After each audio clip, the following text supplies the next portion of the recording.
زمن جميل كان فيه سمونا، كانت به أمجادنا تتوالى، كانت عزائم أمتي خفاقة، والله أكبر في السماء تتعالى، والله أكبر في السماء تتعالى، والله أكبر في السماء تتعالى. بسم الله الرحمن الرحيم. وبرنامجكني beerta ramadaanta waxaynu ka hadlaynaa aynu casharkan aynu ama muxaadaradan aynu kaga hadlaynaa dariiqada qaadiriyada. sidaynu hore usoo tilmaamnay duruqda suufiyadu qarniyaal taxan bay ilaa shantii qarni u dambeeyayba dhulka Soomaalida hawl weyn oo muuqata ayay ka qabanayeen, kaalin muuqatana way ku lahaayeen. dariiqooyinka waxaa ka mid ah dariiqada qaadiriyada. dariiqada qaadiriyadu dabcan waa dariiqo caan ah oo caalam islaami waana dariiqo fac weyn. Sheekh Cabdulqaadir Jaylaani ayay ku abtirsataa.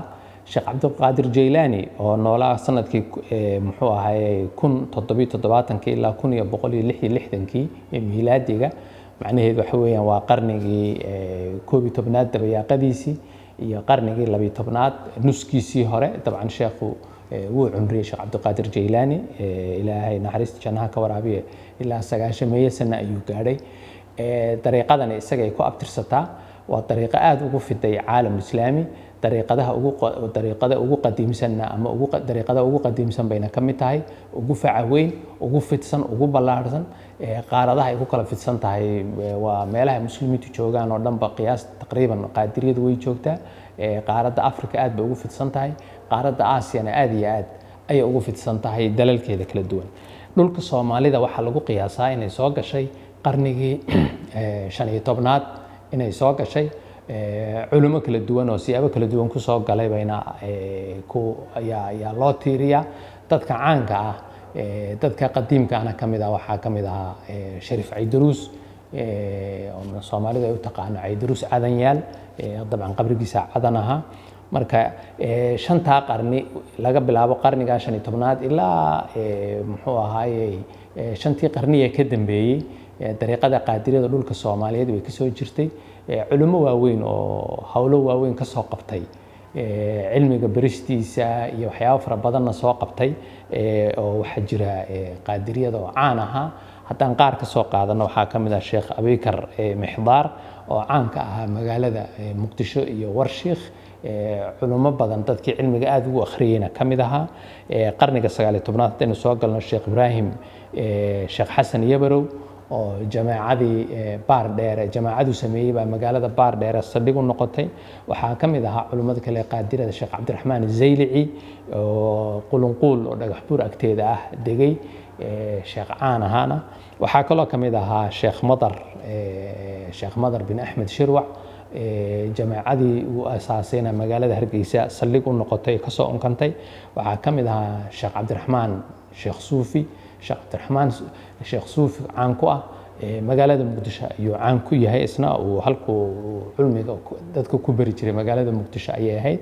waxaa kaloo ka mid ah Sheekh Ways Dheere ama Sheekh Ways Alqaadiri, Biyooley iyo Afgooye iyo meelo kala duwan soo joogay.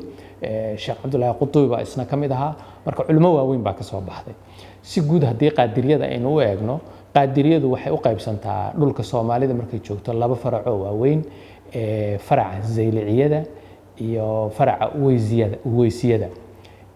faracaasi Zayliciyadu waxay ku abtirsadaan Sheekh Cabdiraxmaan Zaylici oo noolaa qarnigii 19aad. Sheekh Cabdiraxmaan Zaylici qiyaastii wuxuu degay magaalada deegaanka qulunquul magaalada dhagax buur u dhow ayuu degay markuu ahaa 1860. halkaasuu ka aasaasay jamaaco weyn oo xer loo soo xeraysto, loo soo cilmi doonto, dad oo cilmiga loogu soo hirto. dad badan baa ka aflaxay. wuxuu caan ku yahay xerta ula madow oo dabadeedna dhulalka kala duwan ee Soomaalida cilmiga ku sii faafiyay.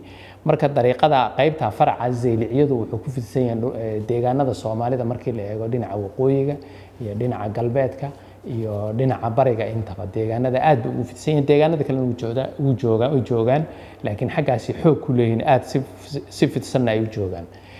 faraca kale labaad qaadiriyada dhulka Soomaalidu waxa weeyaan waa faraca weysiyada waxa weeyaan Sheekh Weys Dheere ama Sheekh Weys Al-Qaadiri ama Al-Baraawi intaba waa la yiraahdaa ayay ku abtirsadaa faracaasi.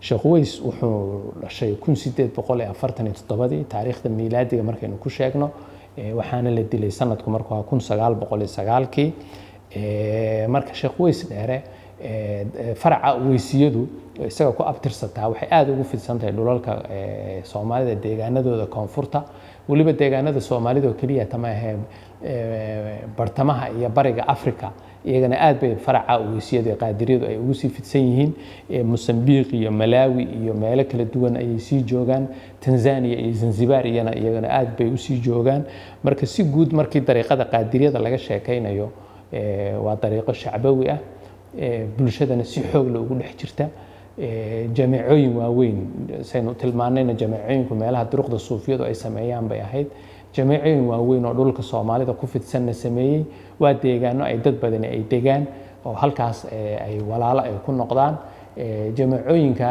qaadiriyadu qaarkood magaalooyin bay noqdeen waxa ugu caansan magaalada Hargeysa oo jamaacadii uu Sheekh Madar aasaasay ka soo unkantay iyo magaalada Baardheere iyaduna jamaacadaasi Sheekh Ibrahim Sheekh Xasan Yabrow uu aasaasay ka soo farcantay ka soo unkantay dabadeed markii ballaarantayna magaalada noqotay meelo kale deegaano kale jameecooyinkaas wali ay sii nool yihiin way jiraan si guud dariiqada qaadiriyadu markii la isku soo daro meelo deegaanada qaarkood gaar ahaan dhinacyada koonfurta Soomaalida waxay caan ka yihiin meelo ballaaran oo lagu soo hirto oo khaliifyo ay joogaan iyo culummo masaajidada fadhida oo kitaabada akhriya qarniyada kala duwan ka soo akhri jiray si guud markii la isku soo wada daro marka taasna waxa weeyaan waa dariiqada qaadiriyada dhulka Soomaalida ka soo jirtay muddo ka badan ilaa 500 sano raadadkeenu hayno inay ka soo horeysay ay dhici karto laakiin raadad kale in soo gaaray qoraal ahaan lagu arkay waa muddo 500 sano ilaa 5 qarni ka badan dhulka Soomaalida waa jamaacada ugu weyn ama waa dariiqada ugu weyn geeska gees joogta la oran karo dariiqooyinka suufiyada dhulka Soomaalida jooga waa dariiqada ugu baahsan intaas aynu ku soo gabagabeynayna qaybta ku saabsan dariiqada qaadiriyada aad iyo aad u mahadsantiin hada wabillahi tawfiiq wa salaamu calaykum wa rahmatullahi wa barakaatuh